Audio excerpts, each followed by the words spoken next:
tahun berapa kira-kira? Halo? Ya, halo. Suara saya jelas nggak?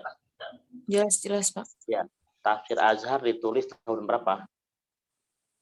1967, Pak. 1967.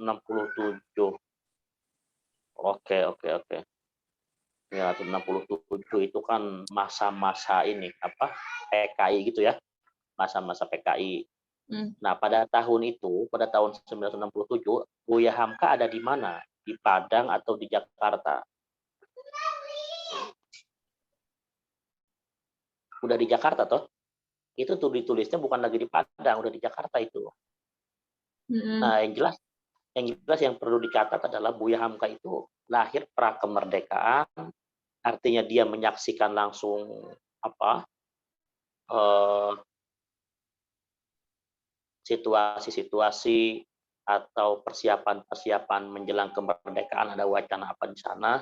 Kemudian dia menulis tafsirnya itu apalagi pada tahun 67, di mana itu lagi rame-ramenya ini apa namanya PKI ya, pahlawan revolusi dan semisalnya.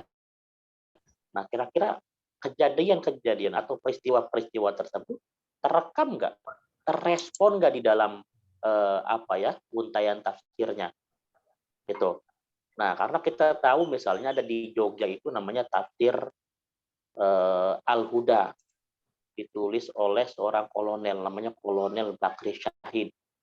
Ya, dia seorang kolonel yang plus ulama. Kolonel yang ulama yang kolonel gitu ya. Dia dekat dengan pemerintah, artinya bisa dikatakan dia ulama yang mesra dengan pemerintah. Nah, gitu bahasanya ya. Dia seorang kolonel, kemudian nulis tafsir.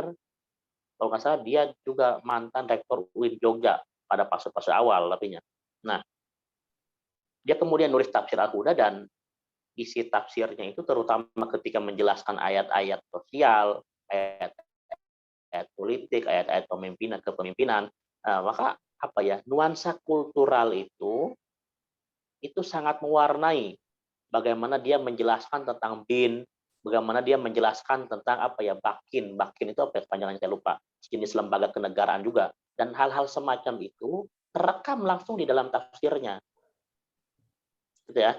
Jadi hal-hal yang sifatnya kenegaraan, karena dia itu di samping ulama, di samping cendekiawan, di samping cendekiawan dia adalah seorang kolonel, yang mana kolonel itu pasti banyak interaksi dengan penguasa, maka itu sangat berpengaruh pada isi tafsirnya.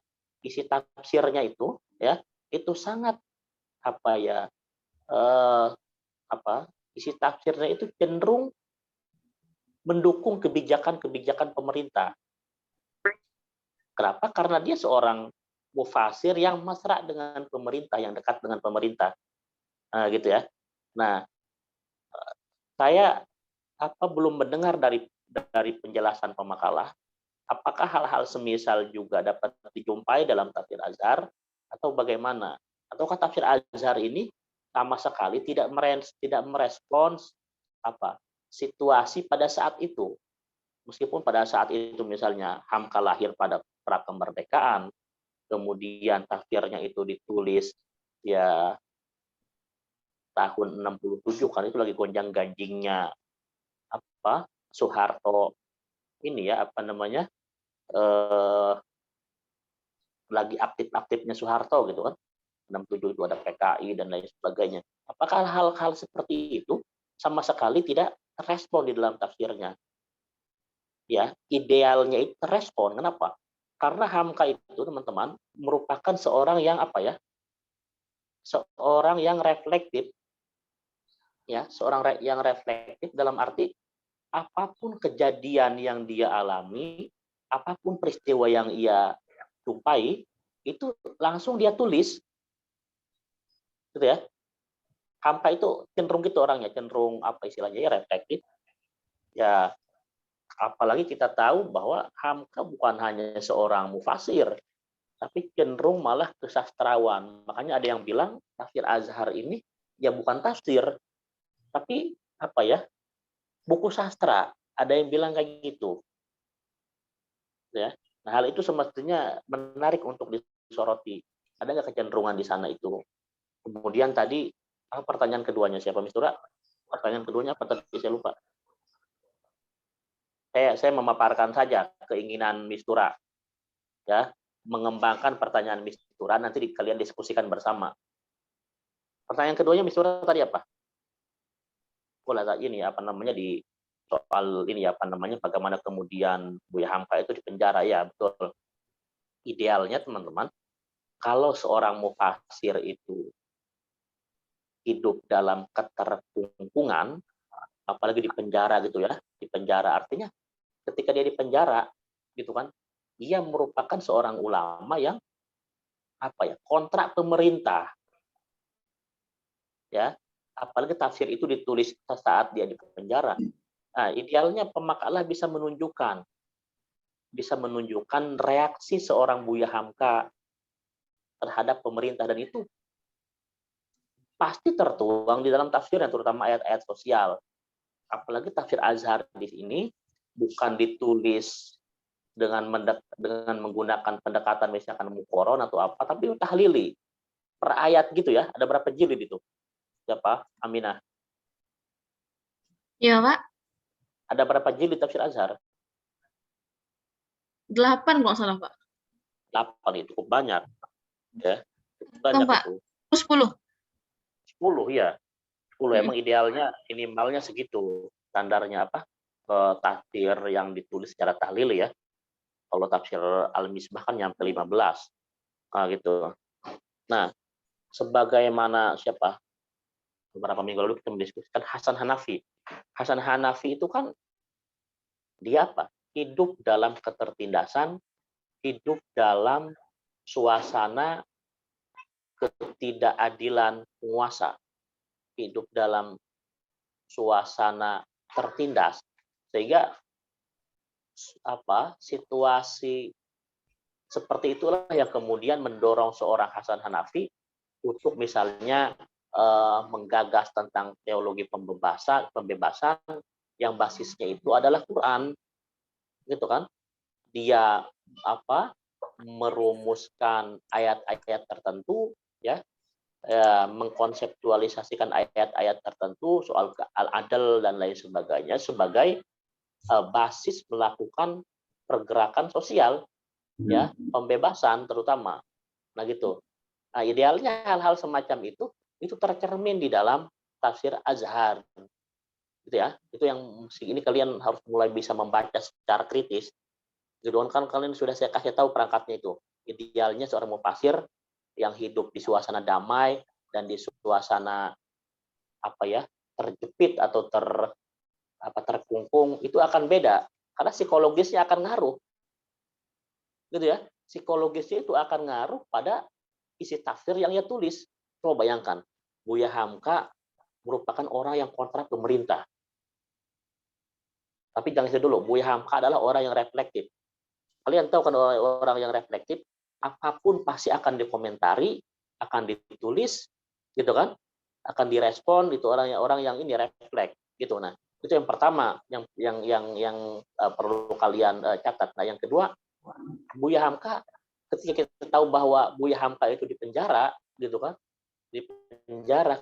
Nah, ia di penjara karena ia misalkan mengkritisi kebijakan pemerintah, artinya dia tidak pro pemerintah, bukan kategori ulama yang mesra dengan pemerintah, gitu kan? Nah, artinya idealnya ketika dia nulis tafsir dalam situasi di penjara, dalam keadaan di penjara itu akan sangat berpengaruh secara psikologis, sehingga misalkan ketika ia menafsirkan ayat-ayat sosial politik tentang kepemimpinan, tentang musyawarah dan lain sebagainya, akan nampak di sana kritikan-kritikan Buya Hamka terhadap pemerintah,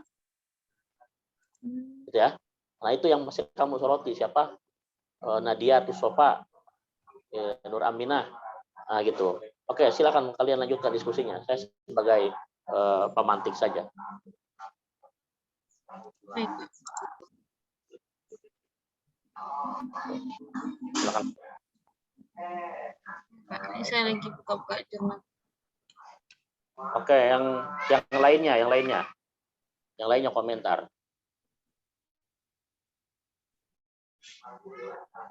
Maulina Rahmayani. Ya, kamu komentar silakan. Kamu belum pernah ngomong kayaknya ini ya. Oke, silakan.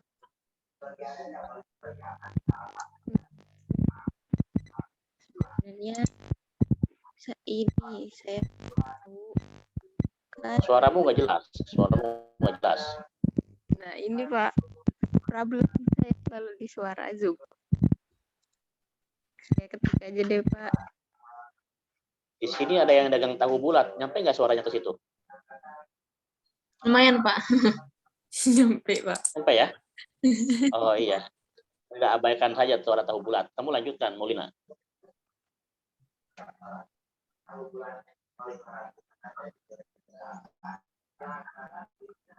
Gimana, Maulina?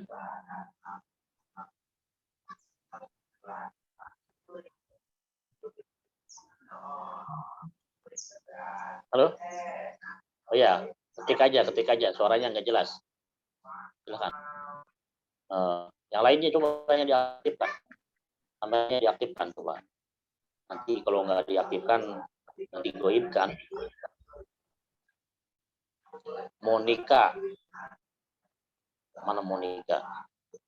Iya, Pak. Ya. Silakan kamu komentar, Monica.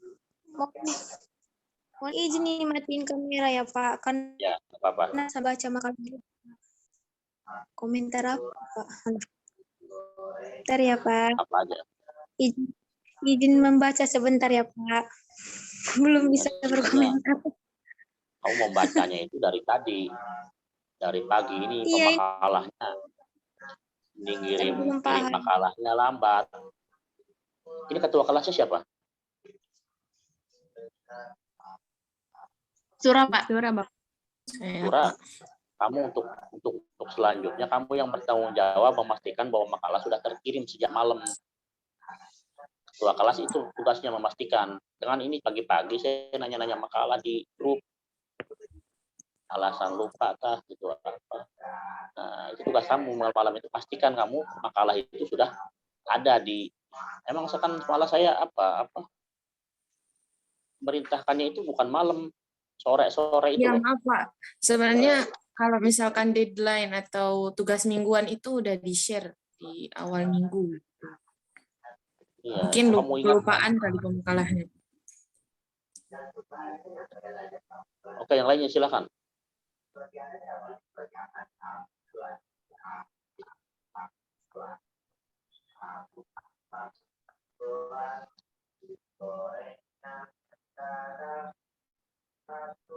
Mungkin bisa ini ya Pak, Ami bacain penjelasan beliau salah satu penafsiran dari tafsir Al-Azhar itu mengenai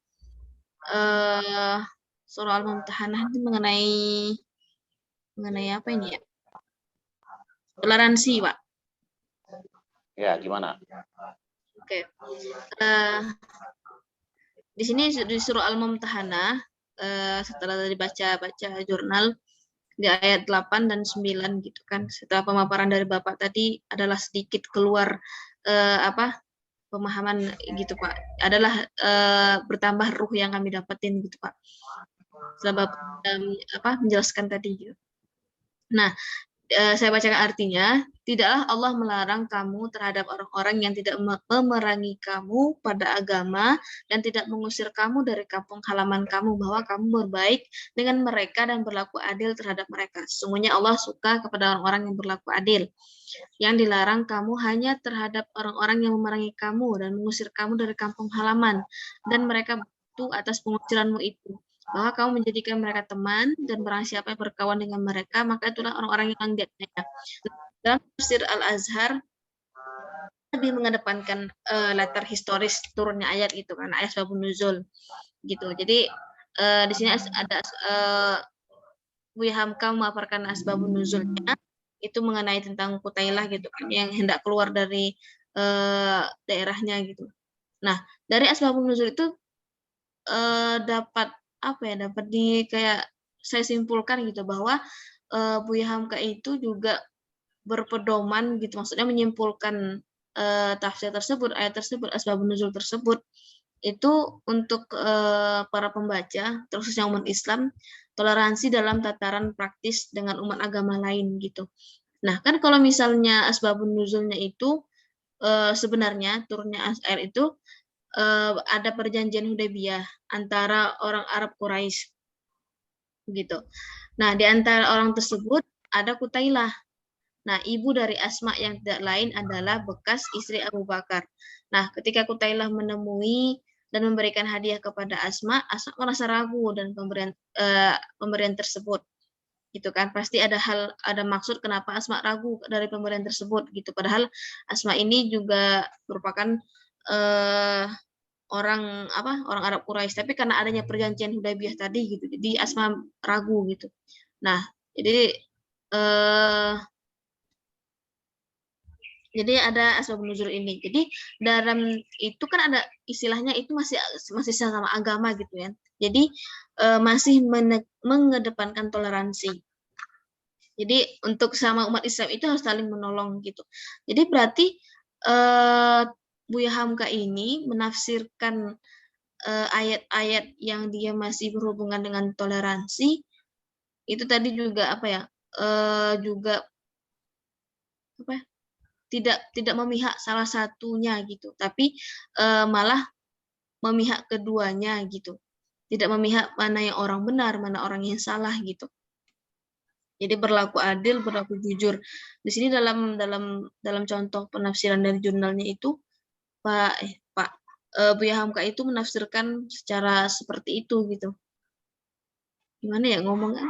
Libet-libet ngomong. Bantu dia tuh Sofa. Mana dia tuh Sofa? Kamu bantu komentar. Jangan diam aja. Ya.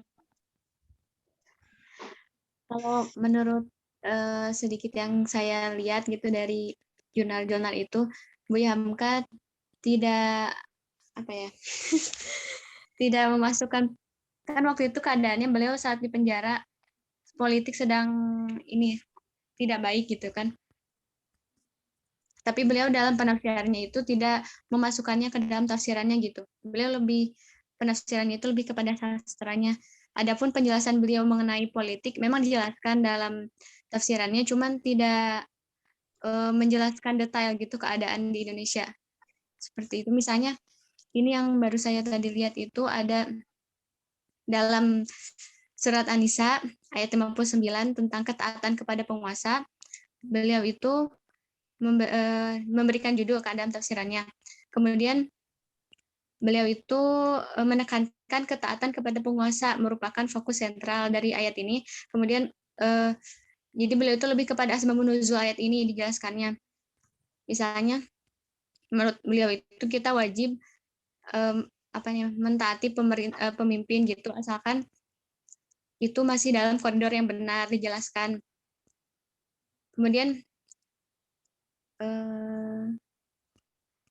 beliau juga menegaskan bahwa jiwa seorang pemimpin itu harus adil dan memberikan perintah kepada rakyatnya dalam hal-hal yang memang wajar dan sesuai dengan hukum dan undang-undang. Jika begitu, maka haram kita meninggalkan perintah pemimpin itu.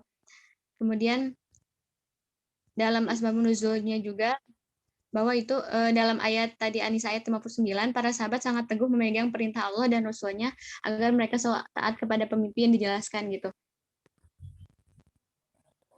Jadi beliau tidak memasukkan kondisi Indonesia saat itu dalam tafsirannya sih, menurut saya. Oke, yang lainnya silakan komentar. Nuriko. Kamu komentar Nuriko. Saya, kalau menurut saya Pak, tadi kata Miss Sura, apakah kondisi Indonesia mempengaruhi gitu ya penafsiran Buya Yahya? Kok Buya Yahya? Buya Hamka gitu. Kalau menurut saya, iya mempengaruhi. Karena ini kan makalah ada ya tadi. Kalau misalnya Buya Yahya itu, kok Buya Yahya lagi? Buya Hamka itu memperhatikan konteks. Berarti kalau yang kita tahu Pak Abdullah kemarin, Abdullah Said itu, konteks itu kan berarti ada konteks makro 1, makro 2. Makro 1 berarti asbabun nuzul. Makro 2 berarti kondisi saat penafsiran dilakukan. Nah, kayak contohnya semisalnya tadi dalam Mama Kali itu kan bilang, kalau semisalnya Buya Hamka itu mengedepankan, bukannya mengedepankan, membela gitu. Nggak boleh memandang kalau semisalnya persuku gitu, ibaratnya nggak boleh memusuhi orang kafir kalau semisalnya dia nggak memerangi kita gitu. Jadi kayak tadi contoh tafsirannya itu kan asbabun nuzulnya apa ya? Saya bingung sih Pak.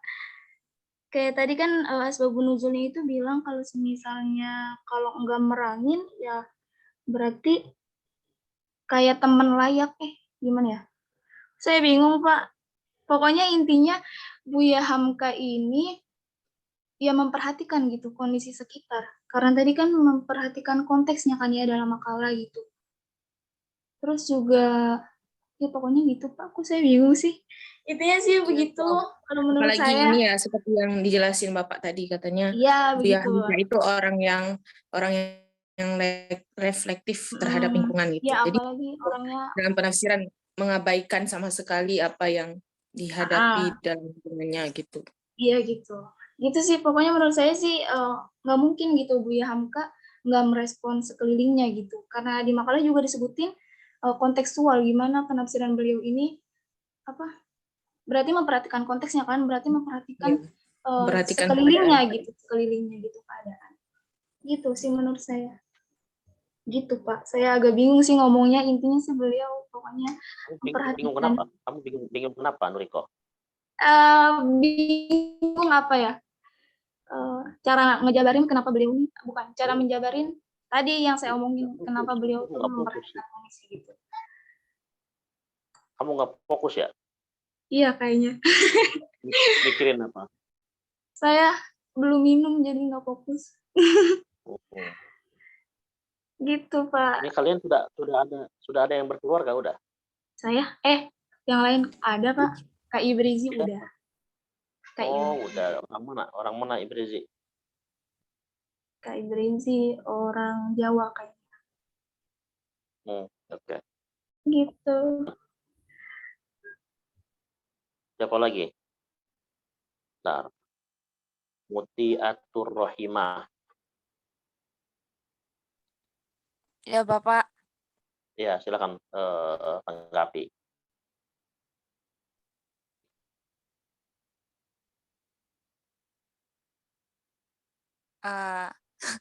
Gimana ya, Pak? Bingung juga bahasanya, Pak.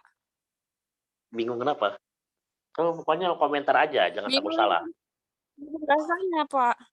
Gimana ya?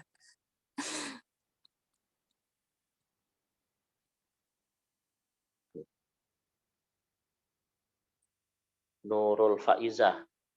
Kamu udah lama nggak komentar ini. Nurul Faizah gimana?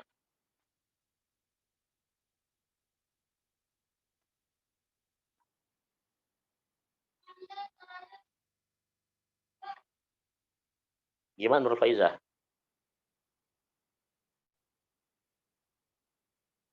Kamu tiap kali saya panggil langsung hilang, kenapa?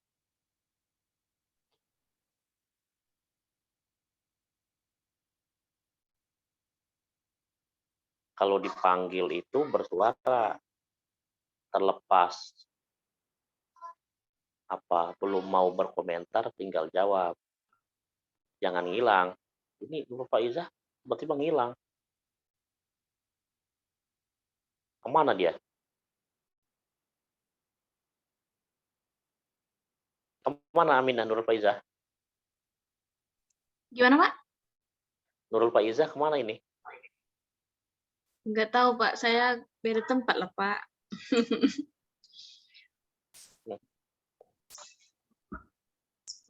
Maaf pemakalah itu ada pertanyaan di kolom chat kami dari Molina. Iya, pertanyaan yang di kolom belum dikomentari, silakan.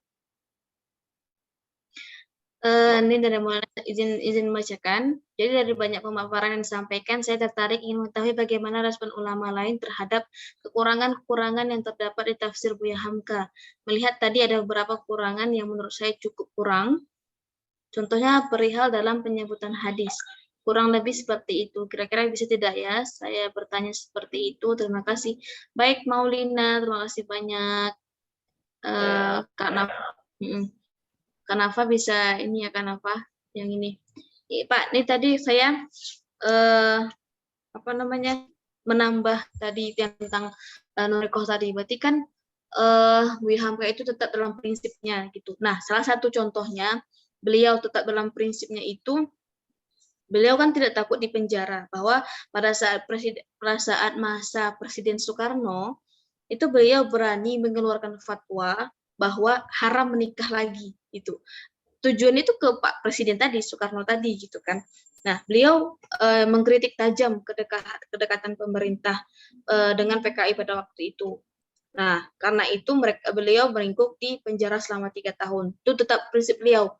Kan biasanya kalau kalau orang-orang sekarang ini biar nggak masuk penjara disogok atau segala macam itu. Nah, dia tetap dalam prinsip beliau tetap nggak mau gitu, tetap nggak boleh menikah lagi gitu, fatwa nggak boleh menikah lagi. Nah, tapi walaupun beliau dalam prinsip itu tetap mempertahankan, ketika Presiden Soekarno meninggal, beliau yang menjadi imam sholat jenazahnya. Masya Allah, begitulah. Jadi istilahnya teman-teman. Jadi kalau untuk kalau untuk prinsip tetap dalam prinsip kita gitu kan. Tapi kalau untuk kebaikan atau segala macamnya gitu, itu tetap kita jalanin gitu. Ini di buku Buya Hamka. Ini pandangan masyarakat tentang beliau gitu. Ya, itu bukan tafsirnya langsung, Aminah. Ya Pak, Di luar penampilan tafsir yang Nuriko tadi Pak. Iya, bukan tafsirnya langsung.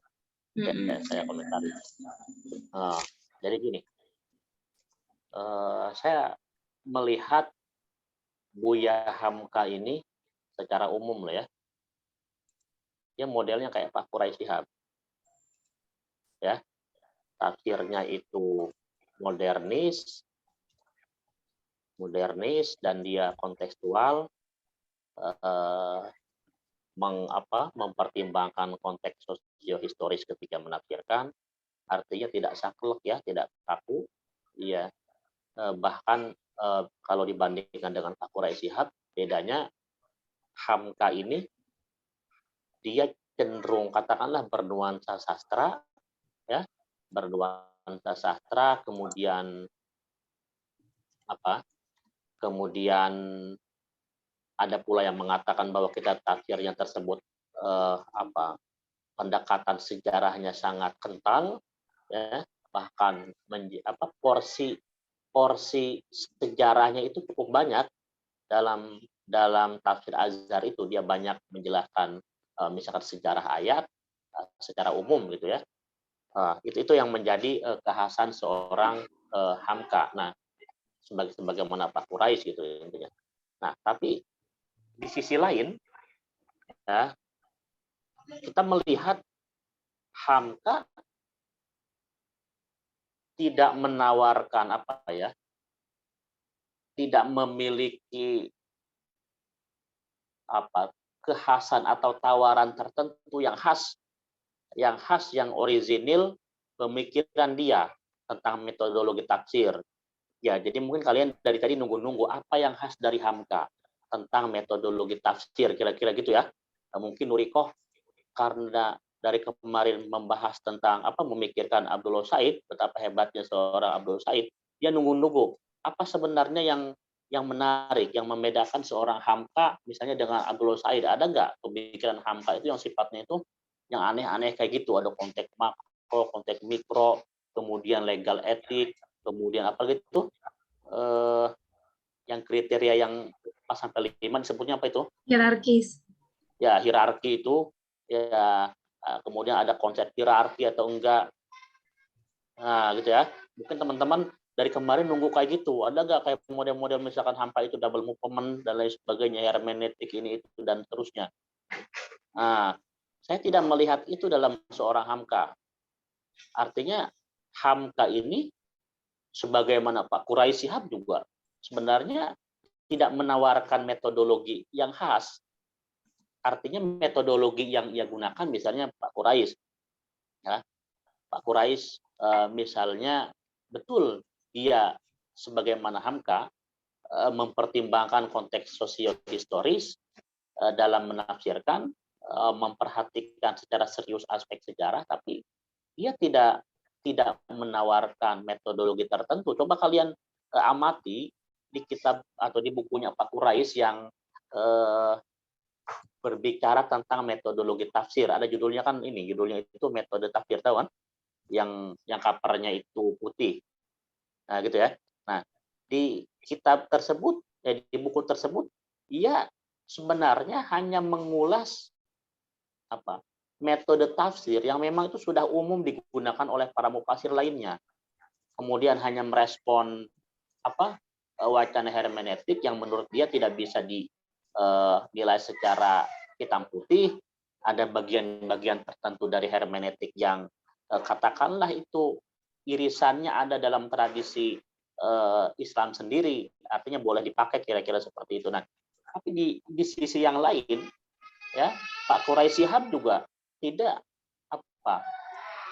menunjukkan, tidak menawarkan sesuatu yang khas, gitu ya, tidak menawarkan sesuatu yang khas terkait metodologi.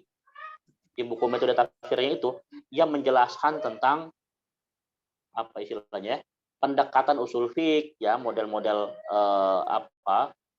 semantik kayak gitu, ya seperti itu. Dan itu bukan pendekatan yang khas dari seorang Pak Quraisy, itu sudah umum digunakan oleh para mufasir lainnya.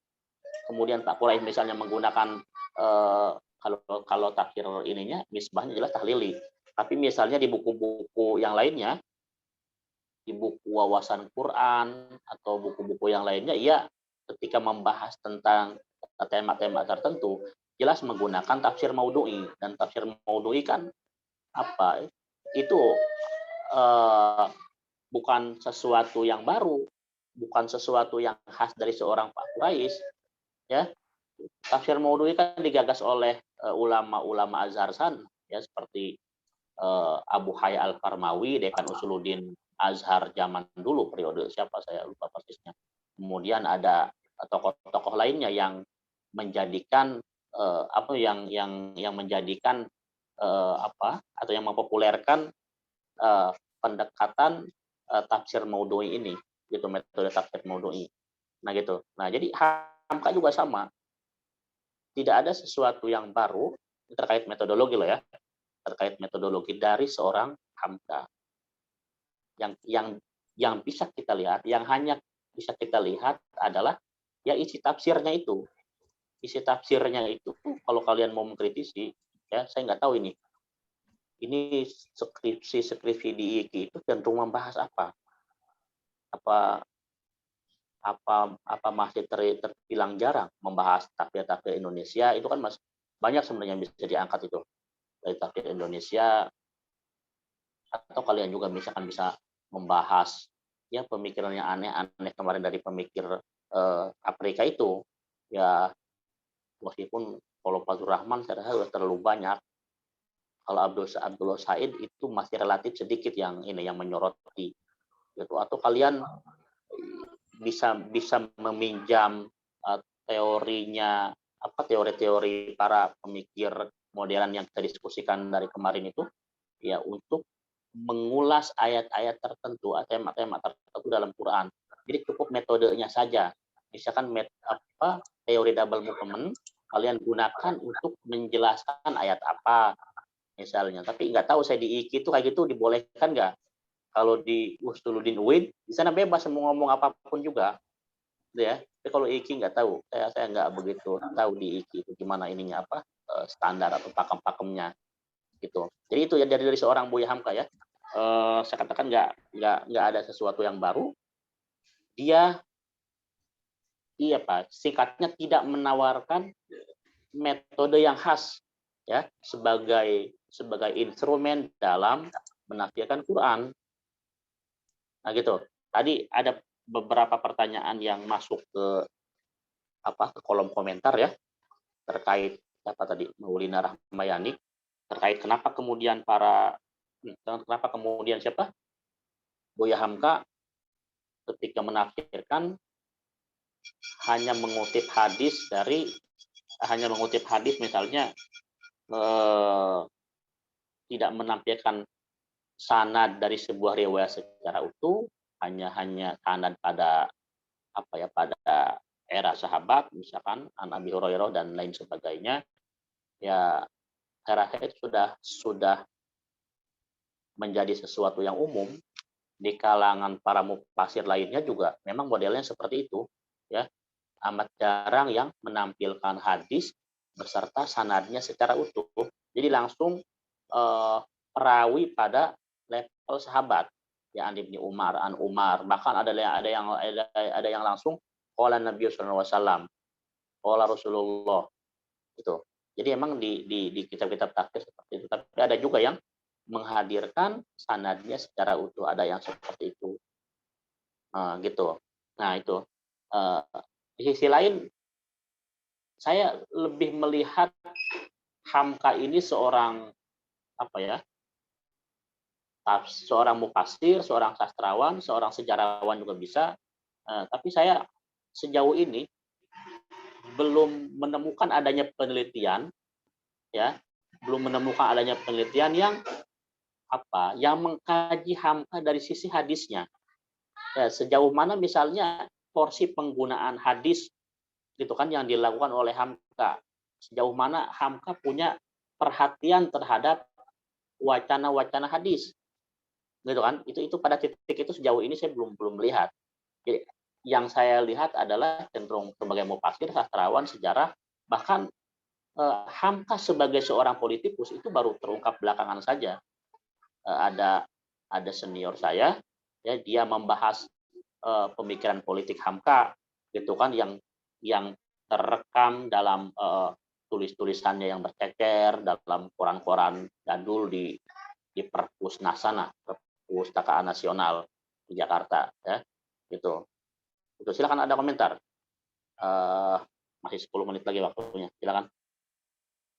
Ada pertanyaan nggak? Tuh. Tapi yang jelas Hamka pemikirannya modernis, kontekstual, bukan tekstual, ya, nggak kaku, ya. Dari sisi kontekstualnya ya sama dengan Pak Quraish Shihab, mempertimbangkan konteks historis. Cuman bedanya kalau Hamka ada nuansa sastrawinya, ya, ada nuansa sastrawinya. Kenapa? Karena dia seorang sastrawan. Nah, seperti itu. Jadi kalau kalian ingin berbicara, ada nggak misalnya tokoh Indonesia yang model-modelnya itu menawarkan metode ini, metode itu, teori, misalkan kayak model-model double movement, teori hermeneutika, pembebasan, dan seterusnya. Nah, itu tidak akan kita lihat dalam diri seorang Hamka, dalam diri seorang Pak Quraish, termasuk Pak Nazaruddin Umar yang akan kita jadikan objek diskusi pertemuan berikutnya. Dia juga tidak menawarkan metodologi tertentu. Yang akan kita ungkap dari tiga tokoh ini adalah wacana apa yang mereka gaungkan, itu saja. Ya, kalau Pak Nazar misalnya wacana tafsir gendernya, gitu ya, dalam disertasinya yang kemudian jadi buku yang sangat monumental itu.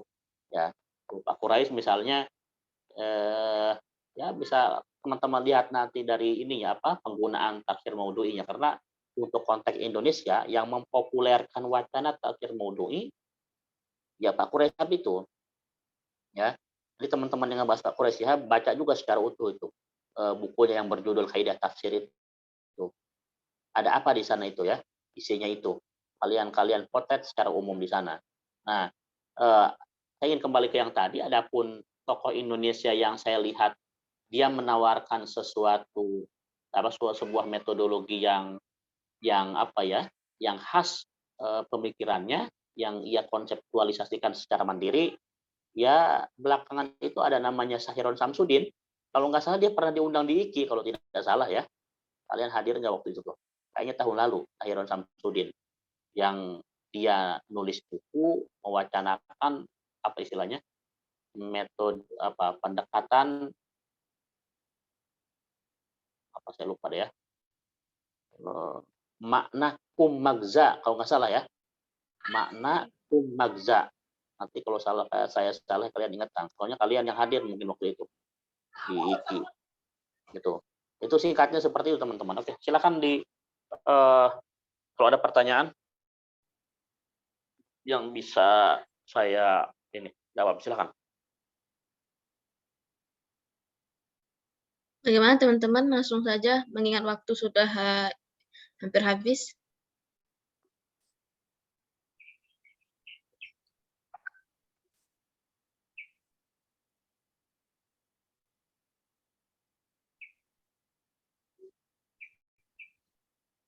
Ini ada 2 pertemuan lagi. Iya, Pak.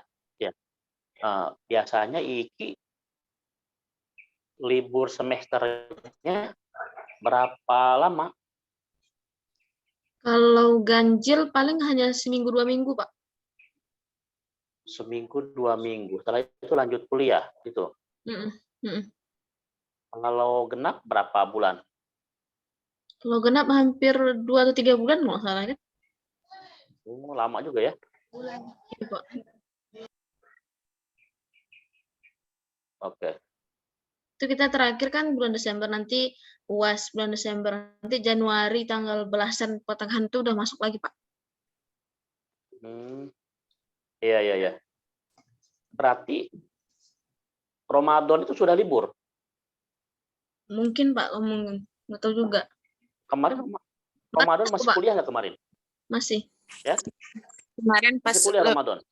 Ramadannya tinggal UAS saja, Pak. Oke ya. Oke, silakan kalau ada yang perlu didiskusikan.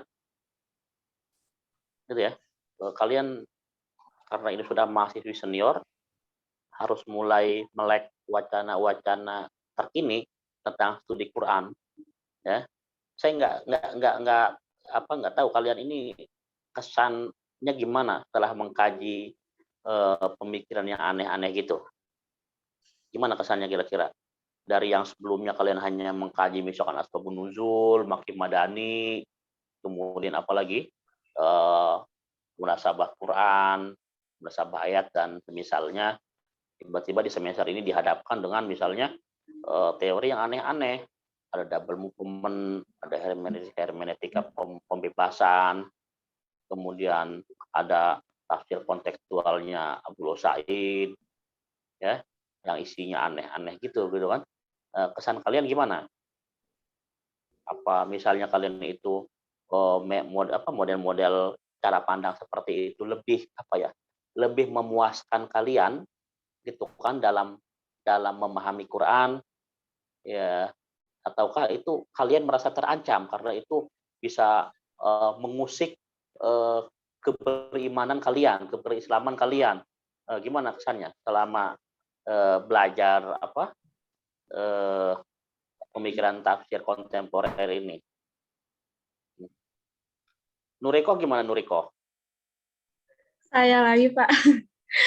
Iya. Kesannya keren. Maksudnya mungkin itu tadi kata Bapak ngasih pemahaman yang lebih luas, habis itu kita lebih puas untuk melihat hukum-hukum Al-Quran itu ternyata bisa juga ya dikontekstualisasikan sama kondisi sekarang ini gitu. Ya, kamu harus kritis juga. Ini ngeri, perlu kalian ketahui, pemikiran-pemikiran yang kita kaji dari kemarin itu kayak Fadlur Rahman, Abdul Said, Hasan Hanafi, itu nggak laku di karangan para ulama-ulama kita. Dianggapnya itu kelompok-kelompok yang garis kiri, yang nyeleneh, gitu, nggak punya basis historis dalam Islam. Artinya pemikiran-pemikiran tersebut, ya, pemikiran-pemikiran model seperti itu tidak memiliki akar yang kuat dalam rahim pemikiran Islam, kira-kira seperti itu. Ya, tapi kalian sebagai mahasiswi senior bisa menilai sendiri. Kalau kalian melihatnya itu sebagai sesuatu yang memuaskan kalian secara intelektual, ya silahkan kalian ambil. Tapi kan harus kritis juga. Kalau itu banyak yang aneh-aneh, yang bisa mengancam keberimanan kalian, ya kalian tinggalkan. Karena apa? Tujuannya mata kuliah ini adalah hanya untuk sebagai apa? Wawasan saja, sebagai wawasan membuka cakrawala kalian sebagai ini apa namanya pengamat studi Quran seperti itu. Tapi saya rasa dari tokoh-tokoh kemarin yang kita kaji, ya nggak juga mengusik keberimanan kita misalnya sampai kita mau pindah agama, kan enggak, itu normal-normal saja ya, normal-normal saja gitu ya, benar nggak? Ya meskipun ada benar. hal-hal yang aneh misalnya diantaranya bahwa tokoh-tokoh tersebut berani menggugat apa ya ayat-ayat yang qat'i dilalahnya, ayat-ayat yang hukum itu sudah pasti, hukum waris dan lain sebagainya itu kan dalam tradisi pemikiran Islam klasik sudah pasti, tapi mereka gugat, mereka tawarkan cara pandang tertentu. Nah itu saja misalnya yang agak-agak aneh. Tapi itu kalian punya pemikiran tersendiri, punya hak tersendiri untuk mengkritisi model-model pemikiran seperti itu, gitu ya. Mistura mana Mistura?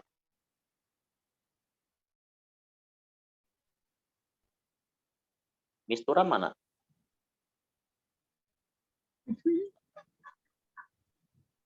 Kamu komentarnya gimana, Mistura?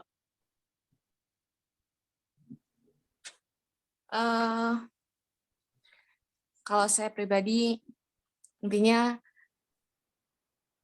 kalau misal dari yang kita pelajari semester ini pastinya menambah wawasan baru ya Pak. Artinya ternyata ada ya golongan yang Golongan apa? yang menafsirkan dengan versi mereka masing-masing gitu Pak. Ya, Bukan golongan hitam bukan ya? iya Pak. Artinya ya seperti Bapak bilang tadi, berarti kita sebagai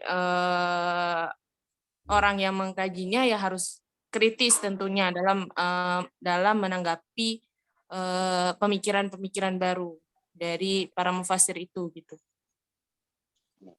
Gitu. Tapi kalian terkesan nggak mengkaji kayak ginian yang aneh-aneh ini? Terkesan nggak? Terkesan lah Pak. Iya. Itu sesuatu yang baru ya? Iya, Gimana? apalagi ininya kadang kajiannya terdengar aneh gitu. Iya. Kayak model-model penafsiran dari hal katanya pembaharuan Islam gitu-gitu lah Pak. Iya. Jadi mestinya terkesan. Jadi itu penafsir dari golongan mana Mistura? Penafsir dari golongan hitam gitu? Istilahnya bisa dibilang dari gimana kok? Dari alam gaib. Golongan hitam. Di berbagai pendapat. Ya. Mau pasir golongan hitam, mau pasir golongan putih gitu. Jadi siapa? Pak Ibn Katsir, kemudian Syekh Mutawalli Asy'arawi itu mau pasir golongan putih gitu. Kalian mau bilang gitu? Mungkin golongan putih sama abu-abu, Pak. Jangan hitung juga. Ya, bagaimanapun juga ya pemikiran mereka itu sebagai refleksi atas situasi kekinian, atas modernitas yang mau tidak mau dalam pandangan mereka harus direspon. Tapi saya rasa cukup menarik mengkaji pemikiran-pemikiran mereka.